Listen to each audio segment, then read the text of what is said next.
할렐루야. 우리 같이 한번 인사를 나누겠습니다. 주님의 은혜가 여러분에게, 옆 사람에게도 한번 주님의 은혜가 그대에게. 할렐루야. 오늘 아침에도 주님의 은혜가 여러분과 함께 하시길 바랍니다. 저를 한번 주목해 보시기 바랍니다. 교회가 뭐냐? 교회를 에클레시아라고 그렇게 부릅니다. 부르심을 받은 사람들이다, 그런 뜻입니다. 건물이 교회가 아니라 저와 여러분 한 사람 한 사람 부르심을 받은 사람들이 교회임을 믿습니다. 오늘 예배를 드리기 위해서 저와 여러분이 여기 나와 앉아 있는데요, 그냥 나와 앉아 있는 사람이 아무도 없습니다. 한 사람 한 사람 성도들을 하나님이 부르신 줄로 믿습니다. 아브라함을 부르셨던 것처럼, 이삭을 부르셨던 것처럼, 야곱을 부르셨던 것처럼, 모세를 부르셨던 것처럼 저와 여러분 한 사람 한 사람을 부르시는 하나님입니다. 할렐루야. 이 부르심에는 두 가지가 있습니다. 첫 번째 부르심은 구원으로의 부르심입니다. 나를 하나님의 자녀로 불러요. 천국의 백성으로 불러요. 그래서 1차적인 부르심의 목적이 뭐냐 그러면 구원이에요. 그래서 구원받은 사람들에게 나타나는 특징이, 내가 하나님의 자녀구나, 내가 최고의 걸작품이구나, 그 누구와도 비교할 수 없는 하나님의 작품이구나 라고 하는 것을 고백하게 됩니다. 이런 은혜가 여러분에게 있게 되기를 바랍니다. 두 번째 부르심은 우리 개인을 향한 고유한 부르심이 있어요. 고유한 목적이 있어요. 하나님이 나에게, 여러분에게, 여러분 각자에게 부르심의 목적이 있어요. 이것을 콜링이라 그래요. 소명이라 그래요. 그래서 오늘 대탈출 엑소두스인데요, 세 번째인데요, 하나님의 부르심입니다. 이 하나님의 부르심에는 세 가지 특징이 있습니다. 그 세 가지 특징을 나누면서 같이 은혜를 나누도록 하겠습니다.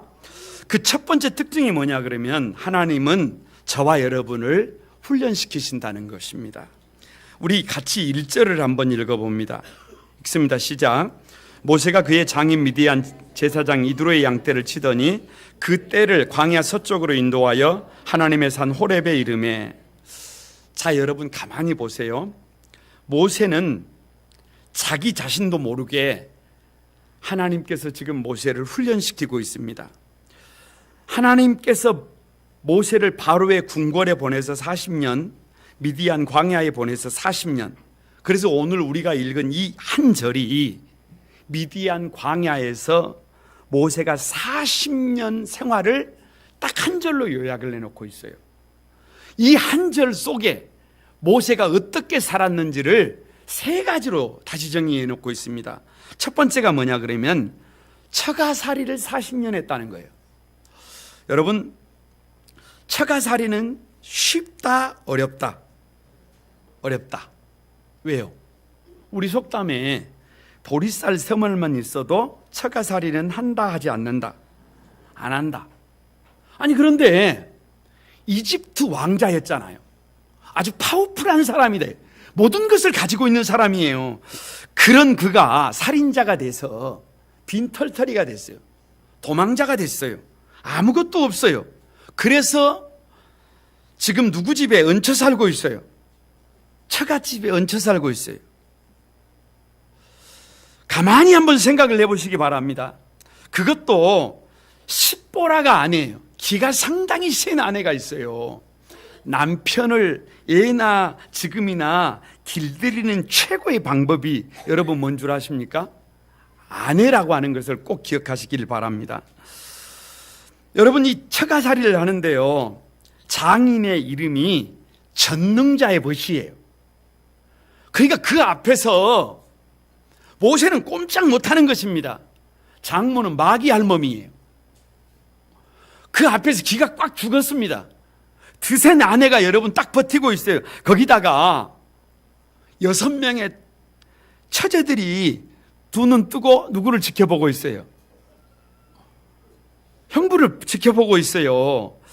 그러니까 한마디로 말하면 이 40년 처가살이를 통해서 하나님은 모세가 생각하든지 생각하지 못하든지, 모세가 의도하든지 의도하지 않든지 모세의 성품을 완벽하게 고쳐놓습니다.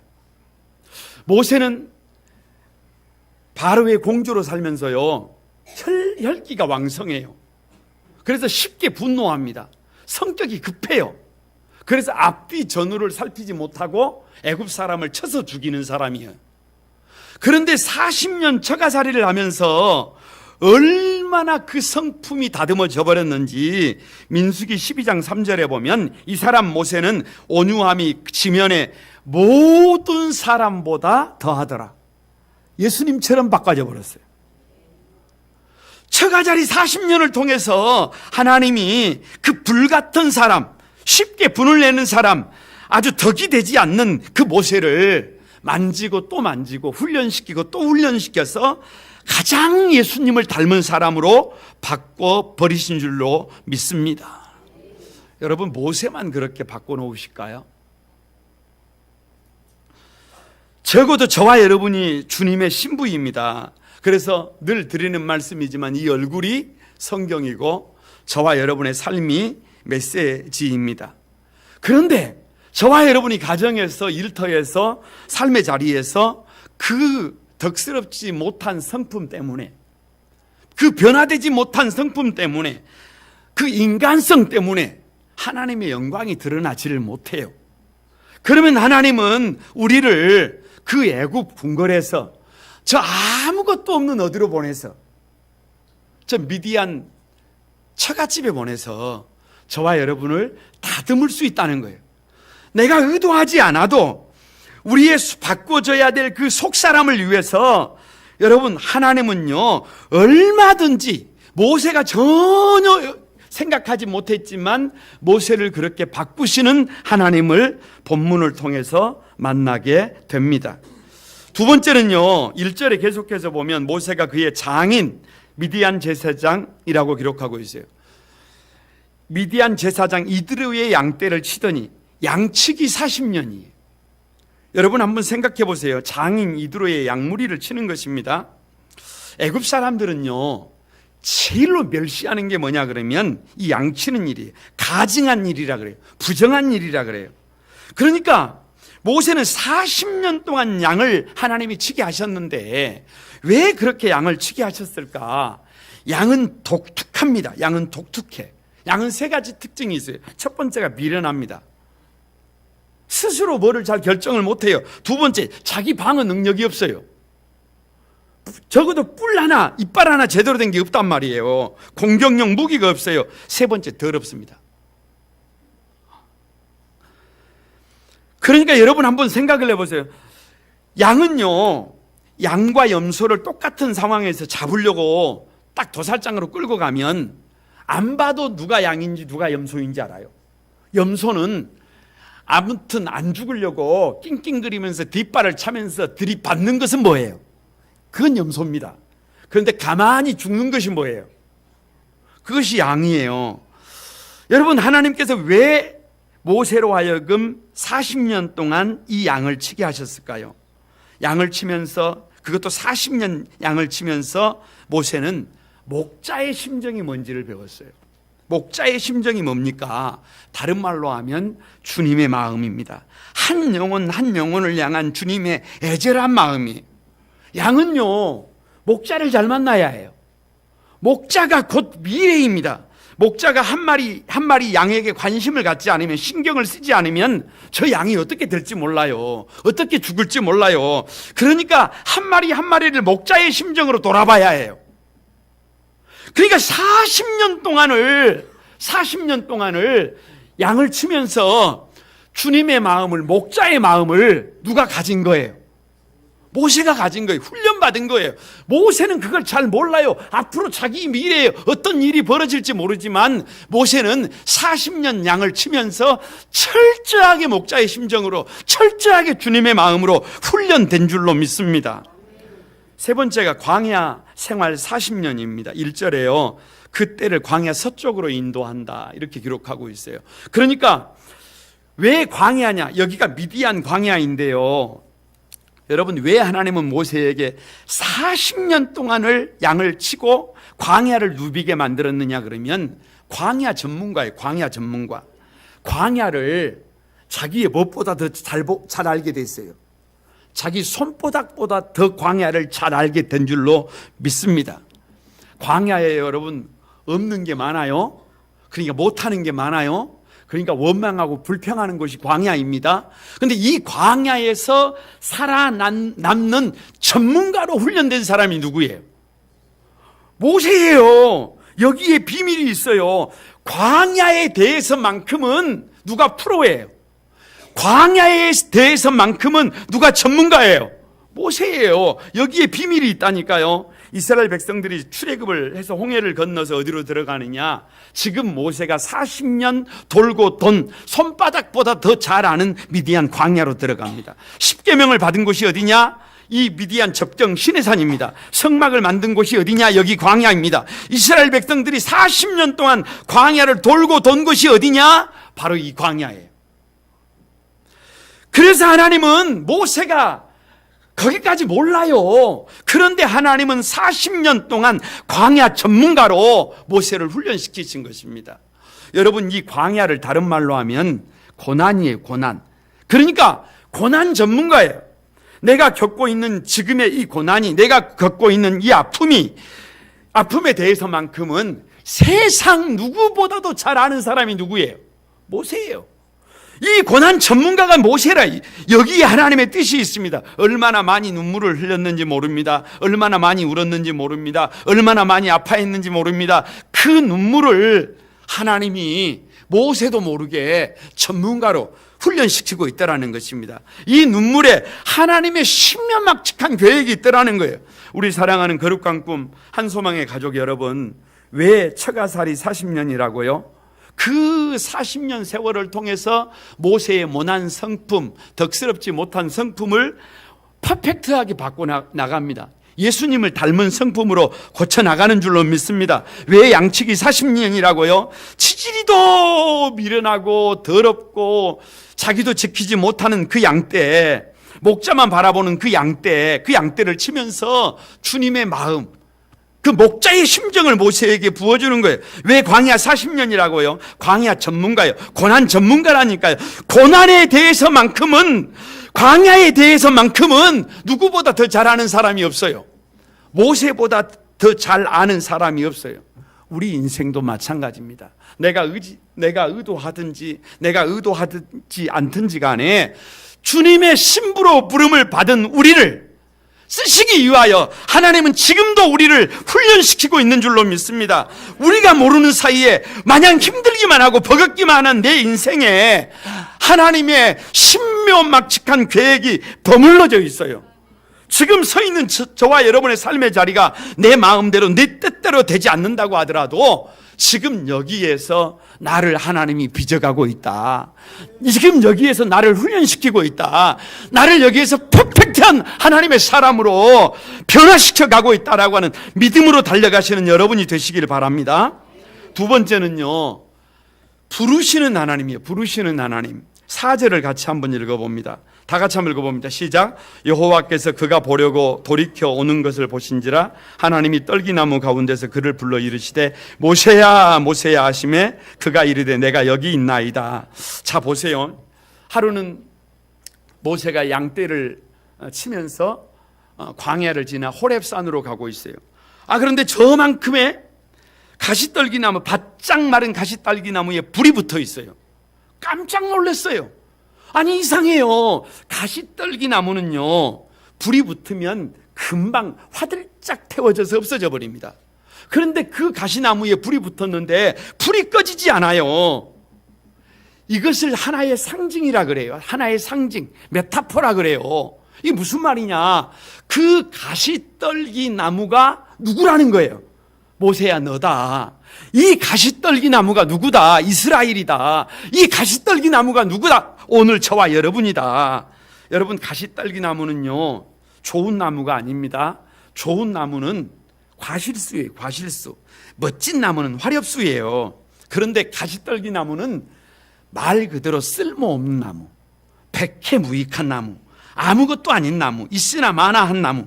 그러니까 모세가 생각했을 때 미디안 광야 40년을 통해서 자기 스스로 나는 어떤 존재다, 나는 과실수도 아니고, 나는 화렵수도 아니고, 나는 좋은 나무도 아니고, 나는 멋진 나무도 아니고, 나는 아무것도 아니다.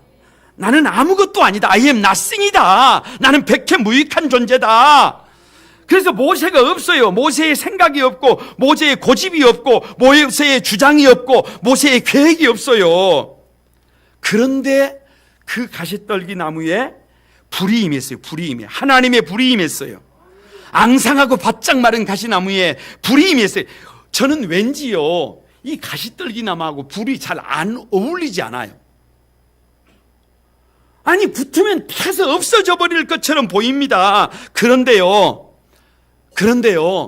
가시떨기 나무이기에 하나님의 불이 임한 줄로 믿습니다.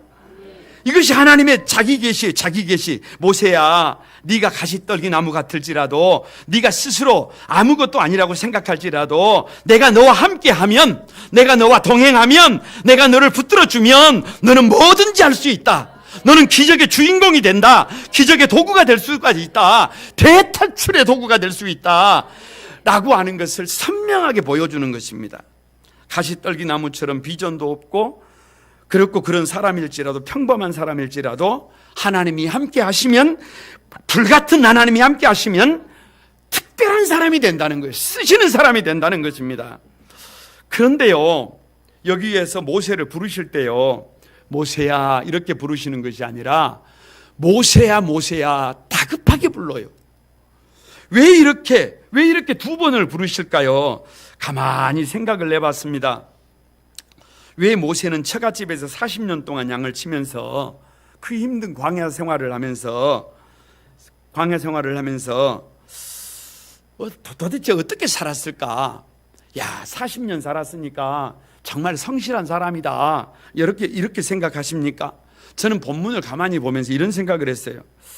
여러 가지로 어려운 일도 있었겠지만 40년 그 처갓집 생활이요, 그런대로 할만했습니다.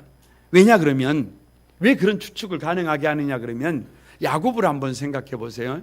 야곱은 장인의 집에서 똑같이 처가 생활을 하다가 양떼를 치다가 금방 머리를 써가지고 자기 양으로 만들어가지고 나오잖아요. 그러면 모세는 뭐예요? 모세는 생각이 없는 사람이에요? 아니, 야곱보다 더 오랜 세월을 있으면서 왜 그렇게 그 자리에 안주하고 있는 거예요? 다른 말로 하면 할만했다. 생활할 만했다. 그런 생각이 들어요. 모세가 애굽의 궁궐에서 40년을 살았어요. 그 40년을 살 때요, 또 한 가지 여기 질문이 있어요. 왜 결혼을 하지 않았을까? 나이가 40살이 될 때까지 왜 장가를 가지 않았을까? 여러분, 요즘도요, 우리 주변에 나이가 많은데 장가를 가지 않은 사람들이 있습니다. 근데 이 사람들이 한 가지 특징이 있어요. 그게 뭐냐 그러면, 뭔가 꿈이 대단한 사람들, 하고 싶은 일이 많은 사람들, 자기 일을 소중히 여기는 사람들, 이런 사람들이요, 비전에 사로잡혀 있는 사람들이 결혼할 시간이 없어요. 지금 우리 정치계에 봐보세요. 그럼 나이가 많은데요, 대단한 일을 하는 사람들 중에 결혼하지 않은 사람들이 많아요. 왜? 자기 일이 좋습니다. 마음속에 꺼지지 않는 불타는 꿈이 있어요. 모세는 젊었을 때요, 아주 엄청난 비전을이라니까요. 꿈꾸는 사람이라니까요. 민족주의자라니까요. 이스라엘 백성들을 출애굽시키기 위한 큰 비전이 있었어요. 그런데요, 하루아침에 살인을 하고 도망자가 돼서 결혼을 당해버렸어요. 내가 결혼하려고 한 게 아니에요. 하나님께서 그냥 어느 날 묶어버렸어요. 그 막상 결혼을 해서 보니까요, 많이 달라요. 모세는 여기에 트라우마가 있는 사람입니다. 태어나자마자 나일강에 버려진 사람이에요. 그래서 어머니기는 어머니지만 유모인 줄 알고 젖을 먹었어요. 온전한 사랑이 아니에요. 애굽의 궁궐에 들어가서도 공주는 양어머니예요. 늘 그래서 여기가 채워지지 않는 공허함이 있어요. 그런데 막상 처갓집에 와보니까 전능자의 벗이 장인어른이 품이 넉넉해요. 여러분 조금 죄송합니다. 앞뒤가 좀 달라져서 사위사랑은 장모사랑이에요. 할렐루야. 여러분 토끼 같은 마누라가 여봉. 거기다가 두 아들이 세상에서 가장 맛있는 빵은 아빵. 아니 6명이나 되는 처제들이 형부 하면서 불러줄 때 그 광야 40년, 처갓집 40년, 목동 40년 생활이 할만하더라니까요. 해볼만 하더라니까요. 그래서요 모세도 모르게 그 생활에 안주하고 있어요. 젊었을 때 그 불타오르던 비전은 다 어디로 가버렸어요. 아니 이것이 오늘 저와 여러분의 모습이잖아요. 젊었을 때는 그리스도의 푸르른 녹음의 계절이 이 땅에 오게 하리라. 하나님이 나를 쓰신다. 그 비전어리가 돼서 꿈꾸고 달려왔는데 어느 날 가만히 삶의 자리를 돌아보니까 그 비전은 어디 가고 없어져 버렸어요. 그냥 오늘 삶의 자리에 안주하고 있어요. 이것을요 다른 말로 영적인 노화라 그래요. 영적인 노화, 비전의 노화. 무슨 말이에요? 하나님의 사람들은요, 성도들은 누가 성도냐 그러면 나이가 들어도 흰머리가 하얘도 꿈꾸는 사람들이에요. 저 요엘서를 보세요. 자녀들은 애언할 것이요 젊은이들은 환상을 보고 늙은이는 꿈을 꾸리라. 아니 누가 성도냐? 꿈꾸는 사람이 성도라니까요. 그러니까 꿈이 있는 사람은 청년들이에요. 그런데요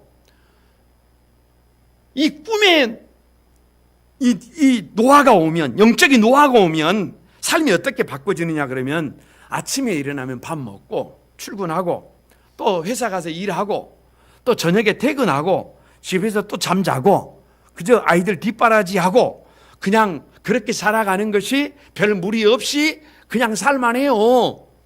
그래서 그냥 그렇게 살아가는 것입니다. 그냥 아버지로 아빠로 양치기로 그냥 그렇게 살아가는 거예요. 이것이 하나님이 나를 이 땅에 보내신 이유인가 보다 라고 그렇게 살아가는 거예요. 그런데 그 모세를 바라보고 하나님께서 모세야 모세야 한 번이 아니라 두 번이나 다급하게 불러요. 왜요? 왜?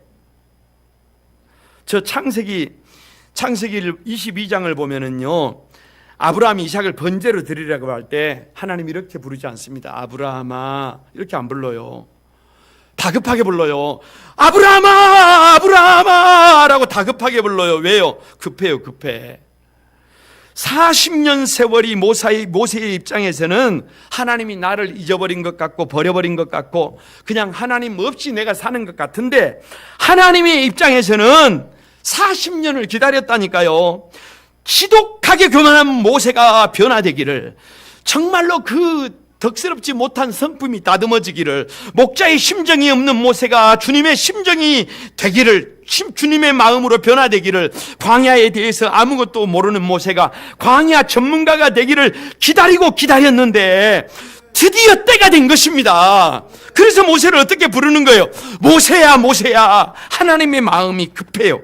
왜요? 이스라엘 백성들의 울부짖음을 지금 듣고 있어요. 눈물을 보고 있어요. 그래서 누가 하나님의 부르심에 응답하느냐 그러면 나를 다급하게 부르시는 하나님의 음성이 들리는 사람들이 응답하는 줄로 믿습니다. 그 모세를 부르시면서 5절에 하나님이 이르시되 이리로 가까이 오지 말라. 내가 선 곳은 거룩한 땅이니 내 발에서 신발을 벗어라. 이렇게 말씀하세요. 아니 그렇게 애타게 불렀으면 이리로 가까이 와라. 이리로 가까이 와라 그래야 되잖아요. 그런데 왜 가까이 오지 마라. 멀리 있어라. 그리고 신발을 벗어라. 라고 하실까요? 여러분 이제 저 뒤쪽으로 넘어가면은요. 출애굽기 33장에 가면 사람이 자기의 친구와 이야기함과 같이 여호와께서 모세와 대면하여 말씀하시더라 그래요. 멀리 있는 것이 아니라 가까이 페이스 투 페이스, 얼굴을 가까이 하고 대면하고 말하는 것처럼 대면하는데 왜 여기서는 거기 있어라, 오지 마라, 가까이 하지 마라, 그리고 신발을 벗어라 라고 말씀하실까요? 광야 40년 동안 훈련은 받았지만 모세가 하나님에게서 떨어져 있어요. 여러분, 죄가 다른 것이 아니라 그렇게 분리가 죄예요. 그러니까 모세에게서 가장 더러운 것이 어디냐? 우리도 여러분 밖에 나갔다가요, 신발을 신고 있다가 집에 들어가려고 하면 뭐부터 벗고 들어가요? 신발을 벗잖아요. 그러니까 신발을 벗는다는 것은 다시 말하면 죄를 벗는 거예요. 죄를 벗는 거예요. 다시 말하면 거룩으로의 초청입니다. 네가 그렇게 죄된 모습으로는, 네가 그렇게 구별되지 않는 모습으로는 답이 나오지 않는다. 안 된다. 그래서 신발을 벗어라. 뿐만 아니라 여기서 신발을 벗는 것은 주권과 권리를 포기하는 것입니다. 저 룻기 4장에서요, 기업 물을 자가 자기 신발을 벗어버리잖아요.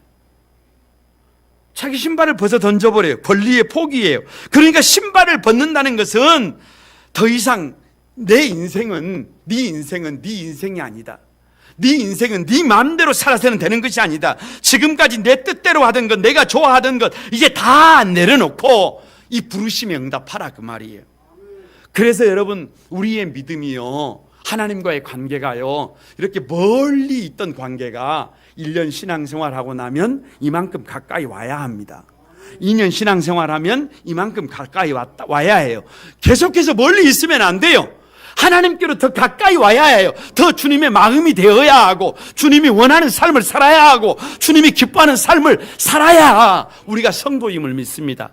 날마다 그렇게 주님의 부르심에 응답하는 여러분이 되시길 바랍니다. 거룩한 꿈한 소망의 가족 여러분, 왜 가시떨기라고요? 모세가 스스로 생각할 때 나는 가시떨기예요. 나는 가시떨기. 왜 모세를 2번이나 그렇게 다급하게 부르신다고요? 하나님의 때가 찼어요. 급해요. 울고 있는 내 백성을 보고 있어요. 왜 신을 벗으라고요? 아무리 여러분 우리가 하나님의 도구가 되려고 해도요, 죄가 있는 곳에, 죄가 가로막혀 있는 곳에 구별되지 않는 사람을 하나님이 쓰시는 일이 없습니다. 그래서 구별하라고 우리를 부르시는 것입니다. 그리고 3번째로요, 그 부르셔서 모세를 이제는 보내십니다. 보내시는 하나님입니다. 여러분 7절을 다 같이 한번 읽어봅니다. 다 같이 한번 읽겠습니다. 시작. 내가 애굽에 있는 내 백성들의 고통을 분명히 보고 그들의 감독자로 말미암아 부르짖음을 듣고 그 근심을 알고. 여러분 가만히 보세요. 여기 내가 그래요. 누가? 하나님께서 애굽에 있는 내 백성의 고통을 분명히 보고 어떻게 보고요? 주석을 보니까요, 눈을 부릅뜨고 보고 계셨다. 눈을 부릅뜨고 보고 계셨다. 내 백성이 고통받는 모습을 하나님께서 눈을 부릅뜨고 이렇게 보고 계시는 거예요. 그 부르짖음을 듣고 계시는 거예요. 그 근심을 알고 계시는 하나님이에요. 그런데 그 하나님이 어떻게 일하시느냐, 8절을 여러분 같이 한번 읽어봅니다. 8절 시작. 내가 내려가서 어떻게 해요? 내가 내려간다는 거예요. 내가 내려간다는 거예요. 내가 내려가서 그들을 건져내리라. 그런데 9절을 보시기 바랍니다. 같이 한번 읽어봅니다. 시작. 이제 가라. 아니 도대체 이게 뭐예요? 방금 전까지 주님이 내가 어떻게 한다 그랬어요? 내려가신대잖아요. 하나님이 내려가시면 간단해요. 고통당하는 백성들 출애굽시키는 것 얼마나 손쉽습니까? 우리 사랑하는 성도들이 질병 때문에 아파할 때, 우리 사랑하는 성도들이 여러 가지 문제로 고민할 때, 우리 가운데 주님의 도움을 간절히 필요한 사람들이 얼마나 많아요. 근데 주님께서 직접 오시면 간단합니다. 간단히 해결할 수 있어요. 그런데 3장 8절에 내가 내려간다고 하시더니, 하나님이 내려간다고 하시더니, 아니 3장 9절에 모세에게 이제 네가 가라. 모세야 네가 가라. 이것을 하나님의 이중성이라 그래요. 이것이 하나님이 일하시는 방법입니다. 여러분, 여기에 하나님의 특별한 약속이 있어요. 그 약속이 뭐냐 그러면, 하나님을 대신해서 모세를 보내면서 이렇게 말합니다. 내가 너와 함께 가겠다. 누가 함께 간다고요?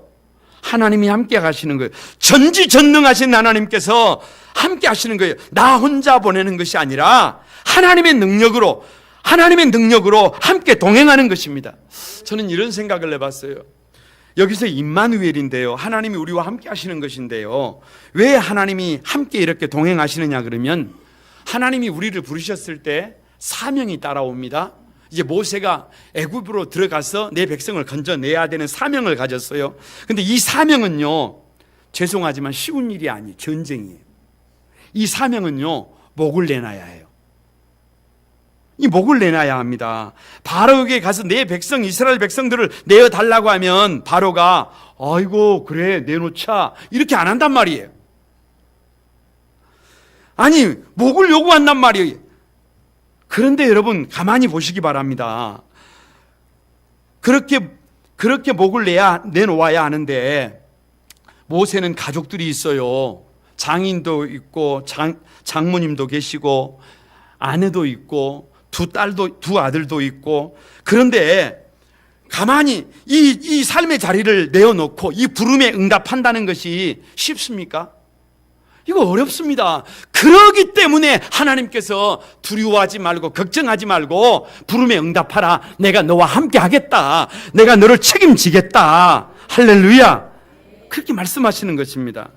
특별히 왜 이렇게 함께 하신다고 하시느냐 그러면 여러분 보세요. 모세는 하나님께서 부르셨는데 아직까지도요, 이 자아의 문제가 있어요. 자아가 뒤틀려 있어요. 40세까지 궁궐에서 모세는 교만합니다. 여러분, 교만하면 패망의 선봉이잖아요. 교만하면 쓸 수가 없잖아요. 그런데 미디안 광야 40년 속에서 모세는 깨어진 자아를 가지고, 깨어진 자아, 나는 아무것도 아니다. I am nothing이에요. 나는 아무것도 못한다는 거예요. 그런데 여러분, 나는 아무것도 아니다. 나는 그럴 자격이 없다. 나는 그런 일을 할 수가 없다. 이렇게 단정을 지어버리면 우리가 하나님의 일을 할 수가 없어요. 이 깨어진 자아를 가지고는 불가능합니다. 어떻게 돼야 되느냐? 여러분 보세요. 하나님이 쓰시는 자아는요, 회복이 되어야 해요. 나는 부족하지만, 나는 모자라지만, 나는 가시떨기 같지만 하나님이 함께 하시면 나는 할 수 있다. 예수 그리스도 안에서 나는 할 수 있다. 내게 능력 주시는 자 안에서 나는 모든 것을 할 수 있다. 이 자아가 회복되어야 해요. 그래서 오늘 하나님께서 뭐라고 그러시는 거예요? 내가 너와 함께 가겠다. 하나님이 일하시는 방법이 내려가신다고 하셨으면서 모세를 보내는 거예요. 왜 우리 거룩한 소망교회가 이 땅에 존재해야 되느냐? 하나님이 하셔야 할 그 일을 우리 한소망교회에게 위탁해 주신 줄로 믿습니다. 저와 여러분 한 사람 한 사람을 불러서 이 사명을 주신 줄로 믿습니다. 꼭 기억해야 합니다. 같이 한번 따라서 해봅니다. 사명에는 보너스가 있다. 그래서 모세는 부름을 받고 사명자가 됐습니다. 이 사명은 말씀드렸지만 결코 쉽지가 않아요. 전쟁입니다. 목숨을 걸어야 합니다. 그럴 때요, 그래서요, 이 사명을 주실 때는 하나님께서 거기에 뭐를 주시냐? 보너스를 주시는 거예요. 이 사명을 잘 감당하면 하나님이 우리가 눈으로 보지 못하고 귀로 듣지 못하고 마음으로 생각하지 못하는 보너스를 주십니다. 그 보너스가 뭐냐? 아까 말씀드렸지만 12절에 내가 반드시 너와 함께 있으리라. 이게 보너스예요. 이게 보너스예요. 14절에요. 이렇게 말씀하세요. 나는 스스로 있는 자니라. 이 나는 스스로 있는 자니라를 번역할 때요, 여러 가지로 번역을 합니다. 그 중에 하나가 I will be who I will be예요. 무슨 말이냐? 내가 어떤 하나님인지는 지금부터 이 사명을 감당하기 위해서 몸부림칠 때마다 하나님이 경험하게 해주신다는 거예요. 바로에게 나갈 때마다 기적이 일어나요. 그래서 10번에 바로에게 10번 나아갔을 때 출애굽을 해요. 아, 하나님은 이렇게 기적을 일으키시는 분이구나. 홍해 앞에 서서 홍해가 갈라질 때, 아, 물이 양쪽에서 해일이 일어서 하나님을 찬양할 수 있구나. 통로가 만들어질 수 있구나. 하나님은 이렇게 일하시는 분이구나. 순종하면 순종할수록, 사명을 감당하면 감당할수록 나와 동행하시는 하나님을 만나게 되는 것입니다. 이것이 서비스예요. 이것이 보너스입니다. 그것뿐만이 아니라 17절에 젖과 꿀이 흐르는 땅으로 이끌어갑니다. 아름다우신, 오 놀라우신, 아름다운 땅이, 광대한 땅이, 한마디로 말하면 젖과 꿀이 흐르는 땅이 사명을 감당할 때요, 하나님께서는요 우리를요 젖과 꿀이 흐르는 아름답고도 광대한 땅으로 인도해 주십니다. 이것이 사명자에게 주시는 보너스예요. 그것뿐만이 아닙니다. 22절과 23절에 보면은요, 너희가 나갈 때 빈손으로 가지 아니하리라. 너희는 애굽 사람들의 물품을 취하리라 약속해 주셨습니다. 여러분, 종들이 나가는데 금은 보석을 다 내어줄 주인들이 어디가 있어요? 그런데 하나님께서 밀어버리니까, 하나님께서 역사하시니까 애굽의 시민권자들이 자기가 가지고 있는 모든 금은 보석을 누구에게 내어주는 거예요? 이스라엘 백성들에게 내어주는 거예요. 그래서 그것을 가지고 출애굽을 합니다. 이게 보너스예요. 무슨 말이에요? 사명을 감당하려고 몸부림칠 때 하나님은 이와 같은 엄청난 보너스로 저와 여러분을 채우신다. 거룩한 꿈 한 소망의 가족 여러분, 하나님은 지금도 저와 여러분을 보고 듣고 알고 계십니다. 하나님의 시간, 가장 적절한 타이밍에 맞춰서 지금도 언약을 이루어가고 계심을 믿습니다. 하나님은 지금도 이중성으로 일하고 계세요. 내가 내려간다고 말씀하시지만 저와 여러분을 향해서 네가 가라, 거룩한 만수망교회가 가라, 그리고 함께 해주십니다. 그래서 사명자에게 보너스를 주시는 거예요. 함께 하는 만큼, 순종하는 것만큼, 사명을 감당하는 것만큼 우리가 눈으로 보지 못하고 귀로 듣지 못하고 마음으로 생각하지 못했던 보너스를 준비해 주시는 하나님을 믿습니다. 말씀을 마치려고 합니다. 엑소더스예요. 대탈출이에요. 여러분, 이것을 위해서 저와 여러분을요, 모세를 부르셨던 것처럼 저와 여러분을 부르고 계십니다. 이 부르심에는 특징이 있다니까요. 내가 인식하든지 인식하지 못하든지 하나님은 우리를 지금도 훈련시키고 있습니다. 가장 퍼펙트하게, 가장 아름답게, 가장 능력 있게. 그리고 준비가 되면 저와 여러분을 부르십니다. 우리 스스로가 가시떨기라고 아무것도 할 수 없는 존재라고 할지라도 여러분, 거기에 하나님이 함께 하시면 능력의 도구가 됩니다. 그래서 다급하게 모세야 급하게 부르십니다. 지금 그 부르심을, 하나님의 부르심을 듣는 여러분이 되시길 바랍니다. 그래서 보내십니다. 어디로? 세상을 향해서. 이스라엘 백성들의 고통을 보고 듣고 알고 계시는 하나님께서 내가 내려가야 하지만 네가 나를 대신해서 저 세상으로 내려가라. 이것이 하나님의 일하심의 방법이에요.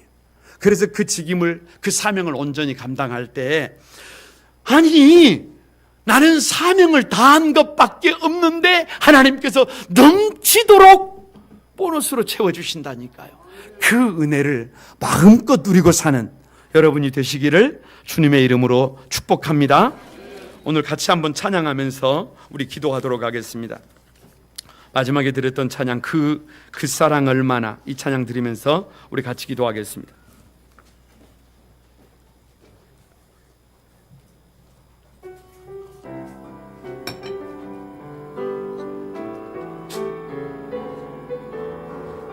다 같이 드립니다. 다 표현 못해도,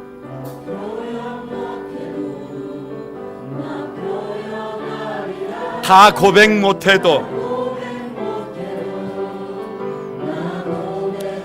다 알 수 없어도,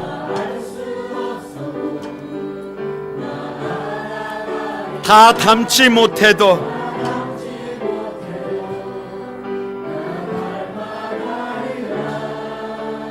다시 한번 다 표현 못해도, 여러분 우리 오른손을 한번 들고, 나 다 고백 못해도, 다 알 수 없어도,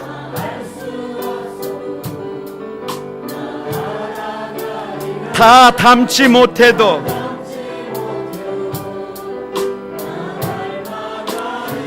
두 손을 들고 그 사랑,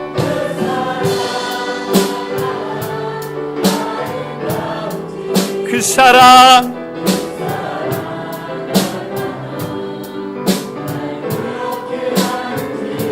그 사랑 얼마나 크고 놀라운지를, 그 사랑 얼마나 나를 감겨. 여러분 우리 다시 한번, 그 사랑 얼마나, 그 사랑 얼마나 아름다운지, 그 사랑 얼마나 날 서럽게 하는지, 그 사랑 얼마나 크고 놀라운지를, 그 사랑 얼마나 나를 감격하게 하는지. 계속해서 반주 한번 해주시기 바랍니다. 여러분 같이 한번 기도하십시다. 어떤 사람은 지금 훈련받고 있는 사람이 있을 수 있습니다. 도무지 처가살이 40년, 양치기 40년, 광야 40년, 왜 하나님이 나를 이렇게 힘들게 하는지, 왜 이렇게 어렵게 하는지, 왜 이렇게 버겁게 하는지 이해할 수 없는 아픔과 고난이 나에게 있을 수 있습니다. 여러분, 그러나 거기에 하나님의 신묘막측한 계획이 있는 줄로 믿습니다. 절망하지 말고 좌절하지 말고 그 훈련을 이겨내시길 바랍니다. 때가 되면 부르십니다. 지금 부르고 있는 사람들이 있어요. 모세야, 모세야! 다급하게 부르시는 사람들이 있어요. 그 부르심에 비록 내가 가시떨기처럼 아무것도 할 수 없어도, 내가 아무것도 아닌 것 같아도 하나님이 함께 하시면 위대한 도구가 될 수 있습니다. 쓰임받는 도구가 될 수 있습니다. 기적의 일꾼이 될 수 있습니다. 이제는 가만히 불러서 사명을 줘서 네가 가서 나를 대신해서 일을 해라, 일을 맡겨주신 사람들이 있어요. 이것을 쉽게 생각하면 안 됩니다. 사명을 다할 때 하나님은 우리가 눈으로 보지 못하고 귀로 듣지 못하고 생각하지 못했던 엄청난 보너스를 준비해 주십니다. 하나님 어떤 단계에 있든지 우리 한 사람 한 사람이 이 하나님의 부르심에 아멘으로 화답하고 달려갈 수 있도록 해달라고 다 같이 한번 주여 삼창하고 같이 한번 기도하겠습니다. 주의 거룩하신 아버지 하나님, 우리를 가만히 훈련시키시는 하나님을 찬양합니다. 나는 답이 없어도, 나에게는 방법이 없어도 나를 가장 퍼펙트하게 준비시키시는 하나님을 찬양합니다. 하나님, 나는 아무것도 할 수 없다고 하는 그때에도 나를 부르셔서 나와 함께 해주시는 주님을 찬양합니다.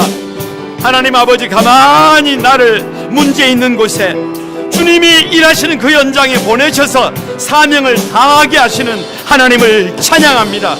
하나님 아버지, 우리를 부르시는 그 하나님의 부르심에 믿음으로 아멘하게 하시고 도전하게 하셔서 우리 거룩한 구만 소망에 사랑하는 성도들 한 사람 한 사람 하나님의 영광을 드러내도록 하나님 도와주시옵소서. 하나님 도와주시옵소서. 하나님 역사해 주옵소서.